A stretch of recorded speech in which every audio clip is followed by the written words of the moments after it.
Now, here's the big thing.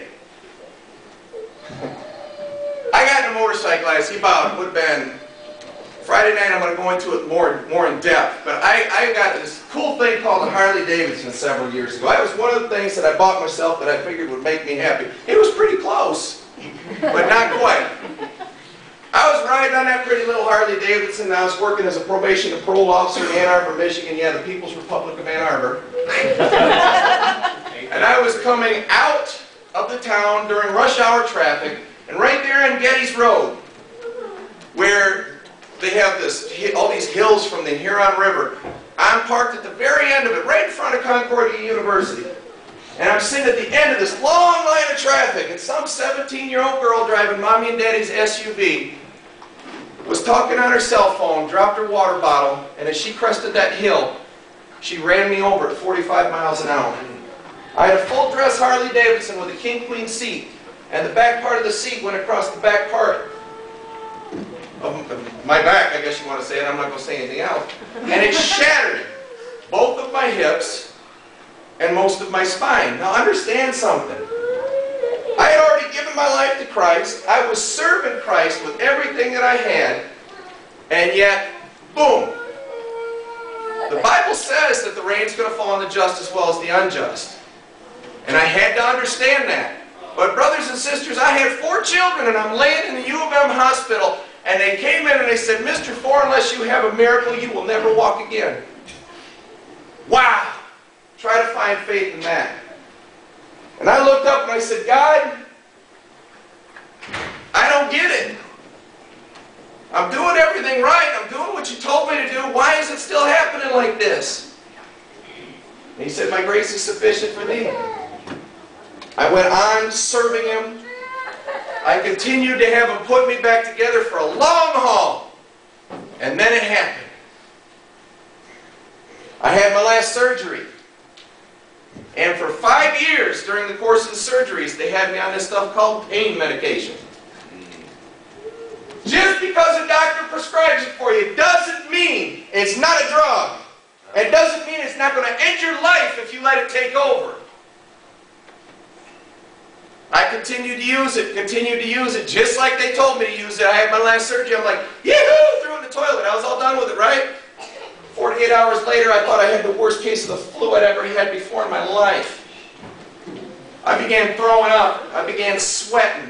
I went into shakes. I stopped sleeping. I did not sleep for 10 straight days.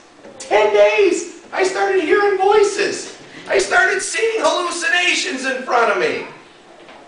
And I'm like, what is going on around here? I'm like, God, why are you doing this to me?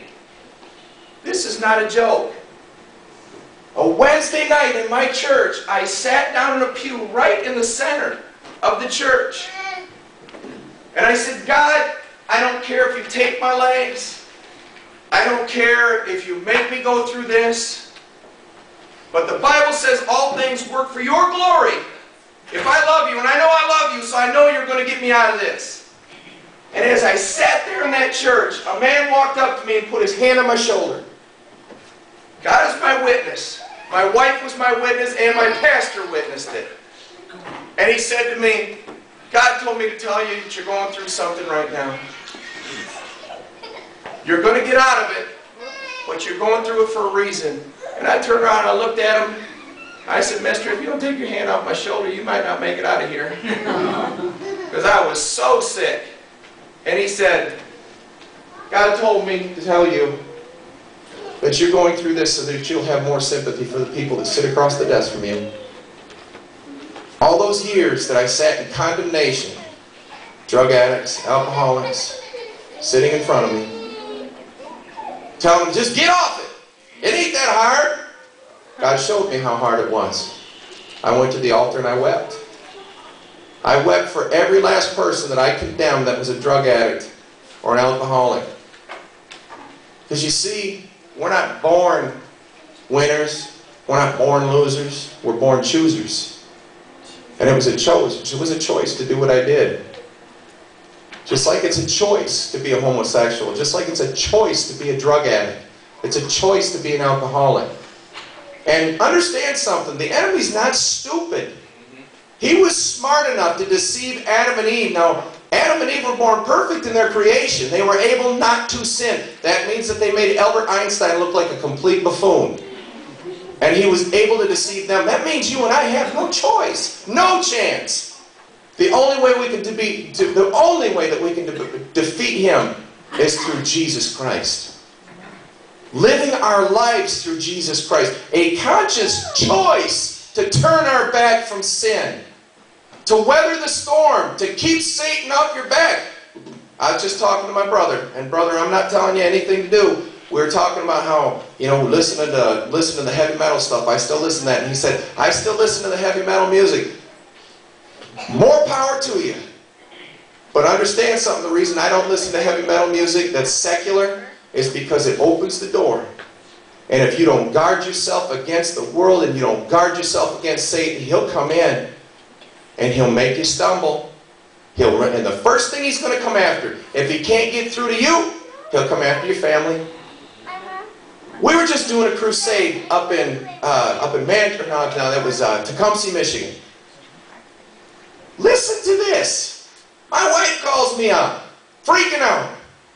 We're having miracle after miracle after miracle happen. People are coming to Christ by the hundreds and the thousands. We got to preach the gospel of Jesus Christ at Tecumseh High School. We walk in there and the athletic director said, it's after hours, go ahead and say what you want to say. So I told my guys, give your testimony, doing all the call at the end. We had over 300 athletes come to Christ right there in the high school. That's unheard of. And my wife calls me, I'm freaking out. And I'm like, what's wrong, baby? You're not going to believe this.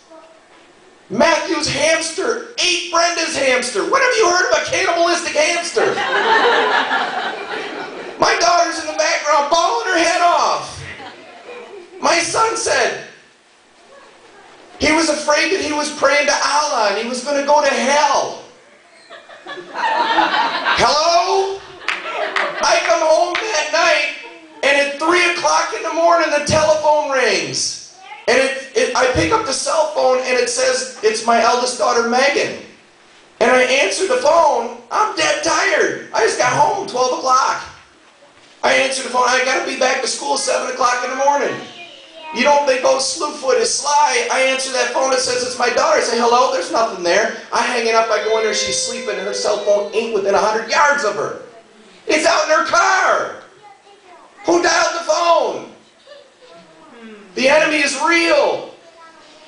The Bible says he walks around like a lion waiting to seek, kill, and destroy. Don't let him in. Hang on to what you've got. Is anybody...